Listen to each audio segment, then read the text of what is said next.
सर्व लाडक्या बहिणींचं बंधूंचं पुन्हा एकदा टर्निंग पॉईंट्स या यूट्यूब चॅनलवरती हार्दिक स्वागत आहे. बघा, अंगणवाडी मुख्य सेविका, त्यानंतर आरोग्य सेवक, आरोग्य सेविका या सर्वांसाठी हा टॉपिक महत्त्वाचा आहे. त्यामुळे हा युनिक टॉपिक आहे आणि कुठल्याही परीक्षेसाठी लक्षातच असू द्या. बरोबर, ठीक आहे. आपण जे आहे आपलं टार्गेट त्या हिशोबाने आपण अभ्यास करू. भारतीय राज्यघटनेत अंतर्भूत कलमे आणि आरोग्यांचा सहसंबंध कसा आहे हे पाहणे या परीक्षेच्या दृष्टीने आपल्याला महत्त्वाचं आहे. सोबत आरोग्य हा दोन कंटेंट असो की कोणाशी असो, महिला असो की बालक असो, यांच्यासाठी अत्यंत महत्त्वाचं आहे. बरोबर, आणि आपलं कुणीही पुरुष असू द्या, या दृष्टीनेही महत्त्वाचं आहे की कलम कसे महत्त्वाचे आहेत. आता कलम 21 कुठल्याही परीक्षेला कलम 21 विचारलेलं आहे म्हणजे आहे. बरोबर, हा मूलभूत अधिकार आहे. आता ह्या मूलभूत अधिकारामध्ये कोणकोणते मूलभूत अधिकार ते असंख्य आहेत. म्हणजे असंख्य म्हणण्यापेक्षा सर्वोच्च न्यायालय प्रत्येक वेळेस ते ठरवते आहेत, स्पेसिफिक ठरलेले आहेत. मी तुम्हाला ते यादी बी दिलेलं आहे, असंख्य नाही. बरं, आरोग्य हा देखील एक मूलभूत अधिकार आहे असं सर्वोच्च न्यायालयाने स्पष्ट केलेलं आहे. आता कलम 21 काय?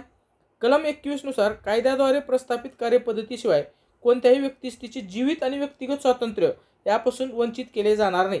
हा हक्क भारतीय नागरिक तसेच परकीयांनाही आहे. स्टार करा. आर्टिकल 21 ही फंडामेंटल राईट आहे आणि तो जो फंडामेंटल राईट आहे ते इंडियन सिटीजनला पण आहे आणि फॉरेन सिटीजनला पण आहे. आर्टिकल 21 लागू आहे.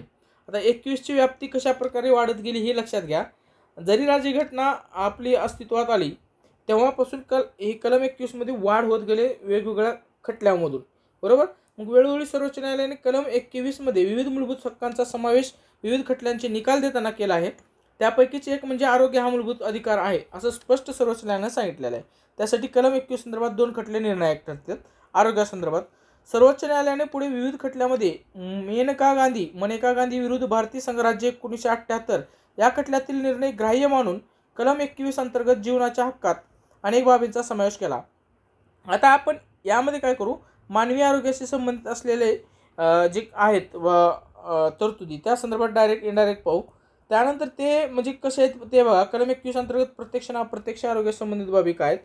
मानवी प्रतिष्ठेसहित जगण्याचा अधिकार, प्रदूषणमुक्त हवा व पाणी यासह चांगल्या प्रकारचा पर्यावरणाचा हक्क व धोकादायक उद्योगापासून संरक्षण, उपजीविकेचा हक्क, निवाऱ्याचा हक्क, आरोग्याचा हक्क, वेठबिगारी विरुद्धचा हक्क. हे आता बघा, बालक असो की महिला असो हे स्टारच आहे. बरोबर, वेठबिगारी करता येणार नाही, बालमजुरी करता येणार नाही, हे सगळे. आपत्कालीन वैद्यकीय सेवा मिळण्याचा हक्क, लहान असो महिला असो कोणालाही असो, म्हणून आपण हे घेतलेलं आहे. सरकारी दवाखान्यात वेळेवर वैद्यकीय उपचार मिळण्याचा हक्क देखील महिला बालक सर्वांना आहे. डायरेक्ट इनडायरेक्ट सर्वांनाच आहे, परंतु आपल्याला विचार केला तर महिला आणि बालक या दोघांना पण आहे. त्यानंतर चांगल्या प्रकारे झोप घेण्याचा अधिकार आहे. ध्वनी प्रदूषणापासून मुक्ततेचा हक्क आहे. योग्य ते आयुर्विमा पॉलिसी मिळवण्याचा अधिकार आहे. पॉलिसी LIC देखील मिळवणे हे त्यांचा अधिकार आहे. भारतीय राज्यघटनेत मूलभूत अधिकारामध्ये आरोग्याचा जरी स्पष्ट उल्लेख नसला तरी मार्गदर्शक तत्वामध्ये मात्र उल्लेख आहे. ओके, बघा, मूलभूत हक्कामध्ये आरोग्याचा सरळ स्पष्ट नाही, परंतु मार्गदर्शक म्हणजे फंडामेंटल राईट्स मध्ये नसलं तरी जे DPDCA directive principal state policies मार्गदर्शक तत्वे, directive principle of state policies मार्गदर्शक जे राज्यासाठी आहेत ती, त्यामध्ये भारतामधील आरोग्य व्यवस्था आणि राज्य आणि केंद्र व समवर्ती सूची यांचा आरोग्याशी संबंध. भारतीय राज्यघटनेनुसार आरोग्य हा राज्य सूचीतील विषय आहे. स्टार करा. त्यामुळे केंद्र सरकार हे आरोग्याच्या संदर्भात नियोजन, मार्गदर्शन तत्व आणि सहभागी पार पाडित असते. बरोबर, त्यानंतर आरोग्य सेवा ही जनतेपर्यंत पोहोचवण्याची जबाबदारी ही राज्य सरकारची आहे. काय करत असतं म्हणजे बघा, आता तुम्हाला एक सांगतो, केंद्रानं आयुष्यमान भारत योजना सुरू केलेली आहे, परंतु ही जी योजना आहे पश्चिम बंगाल राज्यानं लागू केलेली नाही आणि केंद्रशासित प्रदेश जे आहेत दिल्ली त्यांनी पण लागू केलेलं नाही. कारण ते म्हणजे काय, केंद्र आरोग्य ही राज्यसूचीतील बाब आहे. त्यामुळे केंद्र सरकार हे आरोग्याच्या संदर्भात नियोजन, मार्गदर्शन, समन्वय आणि सहाय्य या बाबी पार पाडत असते. आरोग्य जनतेपर्यंत पोहोचवण्याची जबाबदारी शेवटी कोणाची आहे? स्टेट गव्हर्नमेंटची. भारतीय राज्यघटनेनुसार आरोग्य हे राज्यसूचीतील विषय आहे. जर विषय सूचीमधील आरोग्याच्या संदर्भात वर्गीकरण पाहिले तर ते खालीलप्रमाणे बघा. एक चार्ट बनवलेला आहे. राज्यसूचीत सार्वजनिक आरोग्य, स्वच्छता, दवाखाना यांचा समावेश आहे. केंद्र सूची आंतरराष्ट्रीय आरोग्य आणि समवर्ती सूचीमध्ये लोकसंख्या नियंत्रण व कुटुंब नियोजन, वैद्यकीय शिक्षण, अन्नातील भेसळ, औषधे, लोकसंख्याचे आरोग्यविषयक महत्त्वपूर्ण आकडेवारी जमा करणे, त्यामध्ये जन्मदर, मृत्यूदर, आयुर्मान यांचा समावेश होतो. हे लक्षात आलं असेल तुमचे क्लिअर कट तक्ता. पुढे पहा, महाराष्ट्रामध्ये बालकामधील 0 ते 6 वर्ष स्त्री पुरुष प्रमाण हे 2011 मध्ये 894 आहे. सर्वात कमी बाललिंग गुणोत्तर बीडमध्ये आहे. त्यानंतर जळगाव 842, अहमदनगर 852. सर्वाधिक बाललिंग गुणोत्तर गडचिरोली 961, गोंदिया 956 आणि चंद्रपूर 953. हे पहिले 3 आहेत. आता महिला व बालविकास या संदर्भात लोकसंख्या यावर आपण पुस्तकात जरी नाही दिलं तरी मी तुम्हाला ह्या व्हिडिओमध्ये किंवा आपल्या कोर्समध्ये 100% नोट्स बनवण्याचा प्रयत्न करणार आहे आणि ते सगळे अपलोड करणार आहे. कारण ते खूप महत्त्वाचं आहे. लोकसंख्यावर खूप वेळेस प्रश्न आलेले आहेत, कोणत्याही परीक्षेला, तलाठी असो किंवा कुठलेही असो. तर ते पाहूया. आता ह्याच्यानंतर बघा, ही प्रश्न पण एक बनवलेला, ठीक आहे. PYQ सेशन आपण वेगळं घेणार आहोत हे तुम्हाला माहीत आहे. भारतीय राज्यघटनेनुसार आरोग्य हा कोणत्या सूचीतील विषय आहे? राज्य सूचीतील. ओके, क्लिअर झालं असेल. आता बघा, तुम्हाला वेगवेगळ्या संस्था कोणत्या राज्यात आहेत, कोणत्या शहरात, हे देखील पाहणं गरजेचं आहे. तर ते पाहूया आपण पुढे. तत्पूर्वी तुम्ही सर्वांनी हे पुस्तक घेतलं असेल याची अपेक्षा ठेवतो. हे पुस्तक एकदम परफेक्ट बनवलेलं आहे. मी स्वतः विकास इंदाळकर तुम्हाला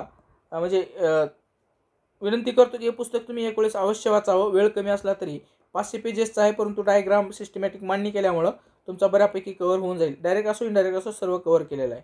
त्यानंतर 120 GK पण तुम्हाला आहे ना 40 गुणासाठी. त्यापाशी 1 लायनर, वेळ कमी आहे, एकदम short but sweet but perfect पुस्तक तुम्हाला उपलब्ध करून दिलेला आहे. आणि हा 99 रुपयाचा कोर्स टर्निंग पॉईंट्स ॲपवर उपलब्ध आहे. टेस्ट स्वरूपामध्ये आहे, परंतु तुम्हाला एकूण 40 ते 50 व्हिडिओ देखील तांत्रिकचे अवेलेबल करून देत आहे, दिलेले आहेत. ऑलरेडी 38 व्हिडिओ आहेत तिथे तुमच्याजवळ. हे बघा, हा माझा संपर्क आहे. काही वाटलं तर व्हॉट्सअप करा तुम्ही कॉल करायच्या अगोदर, कारण मी कामात खूप आहे busy. Turning points app play स्टोअरला डाउनलोड करा. हा लोगो दिसेल तो डाउनलोड करा.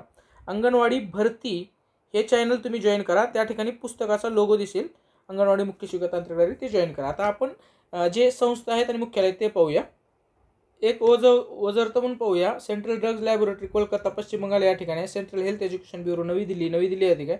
अलियावर जंग national institute of hearing handicapped हे मुंबई महाराष्ट्र या ठिकाणी. राष्ट्रीय कुष्ठरोग संस्था बँगलोर कर्नाटक या ठिकाणी, कर्नाटक राज्यात.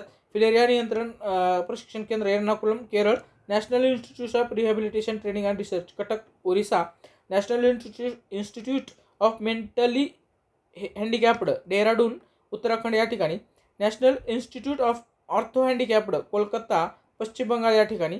इन्स्टिट्यूट ऑफ फिजिकल हँडिकॅप्ड नवी दिल्ली या ठिकाणी आहे ते.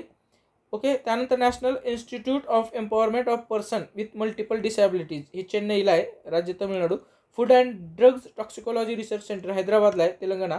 इन्स्टिट्यूट ऑफ पॅथॉलॉजी नवी दिल्ली या ठिकाणी, म्हणजे केंद्रशासित प्रदेश. Institute of immunohaematology Mumbai Maharashtra. Rajendra Prasad medical research institute of medical science Patna Bihar राज्यात. Tuberculosis research centre Chennai Tamil Nadu. Malaria research centre नवी Delhi.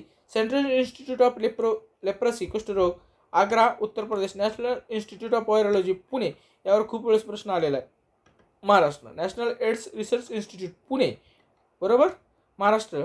National institute of nutrition Hyderabad Telangana. National institute of research in reproductive health Mumbai Maharashtra या ठिकाणी ते आहे. ओके. तर ते PYQ आपण नंतर पाहणार आहोत. ठीक आहे. तुमच्या लक्षात आलं असेल की कशा प्रकारे आपल्याला अभ्यास करायचा, डायरेक्ट असो इनडायरेक्ट असो. हा व्हिडिओ बनवला आहे. नेक्स्ट व्हिडिओमध्ये आपण मे बी अन्न व अन्नातील भेसळ पोषण आहार संदर्भात व्हिडिओ पाहू. व्हिडिओला तर नक्की शेअर करा, सबस्क्राईब करायला विसरू नका. Thanks for watching this video.